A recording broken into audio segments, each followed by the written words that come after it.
Hey everyone, this video is going to be all about how we go about beginning a new project in Fusion 360. We're going to cover off the two things on the screen there, so creating and saving your new model, and we're going to begin creating your components in that model. So that's the two aims of this video. Hopefully by the end of it you'll have a pretty good understanding of doing those two things.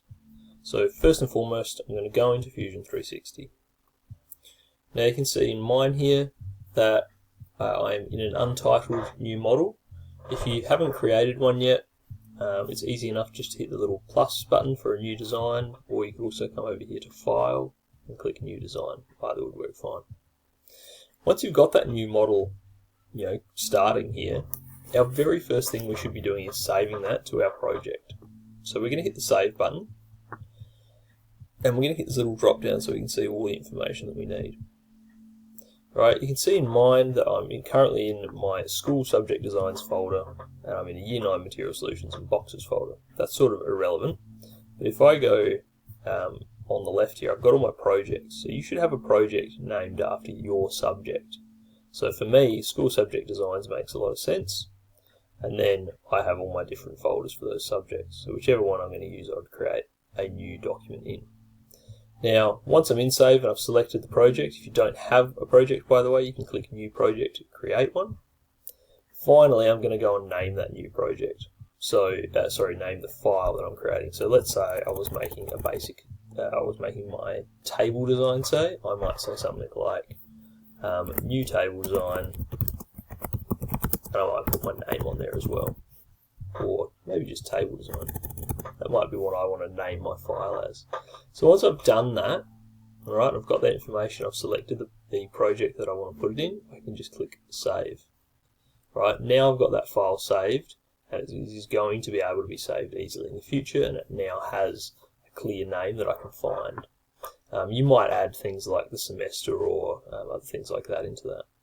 Finally, I'm going to click on that Show Data Panel button, and that's going to give me just help you understand where this is. So in your home view, you will have less projects than I do. Here's that project that I created it in, and down here, if I scroll down, we are looking for T for table. There it is, table design Ellison. So that's that new file I've just created. Alright, I'll just shrink that back off by hitting this data panel button. And here's my new document. So this is where I'm going to create my design. When we first start in this, we're just in the design workspace, and one of the probably the most critical tasks to do here to make sure that this goes well for you as far as understanding your design and being able to edit your design in the future and so on, is to create a new component or a series of new components for all the parts of your project. So with the whole model activated, you can see that little tick box there. I'm just going to go in and make some parts. So I'm going to click the new component button. My very first task is to give them an appropriate name, like leg, for example, and I want to make sure that that activate button or that activate selector is not ticked. You can see it's ticked. We do not want it ticked, like that. And I'll click OK.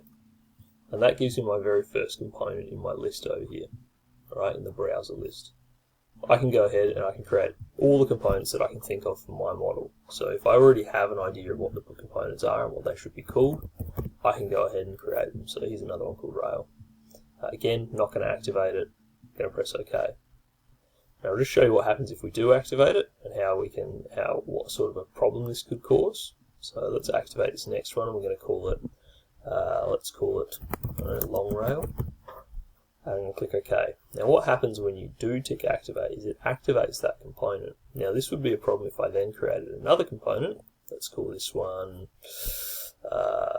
stud. That seems like an interesting component name.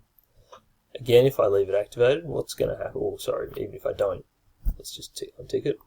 It's now created that component inside long rail, and that can be really unhelpful, especially if we start at leg. Then we would have put rail in leg, then long rail in rail, then stud in long rail, and it just would have gone on and on. And that makes things really hard when we start to join our components together and so on. So it's really, really important that when we are creating new components, we are not ticking activate. And that's it. That's your basics of starting your new model. That's saving your new model for the first time and then creating your components. And especially that save, giving this task a name, super important. It's really important that we do that. so that we don't accidentally lose our work. And even if we do, or software crashes, we're going to be able to find it by the name again instead of just some untitled design. Finally, if you are saving this document, you will go File, and then you'll click Save. Okay, and that's it. And then you can give it a version description if you want to, like, I don't know, perhaps we can just call this Making Components. Alright, that could be my first version. And that's it. Okay, hopefully that helps you set up your document well and get started really effectively. And allows you to move forward with your designing in a quick and efficient manner. Thanks for watching.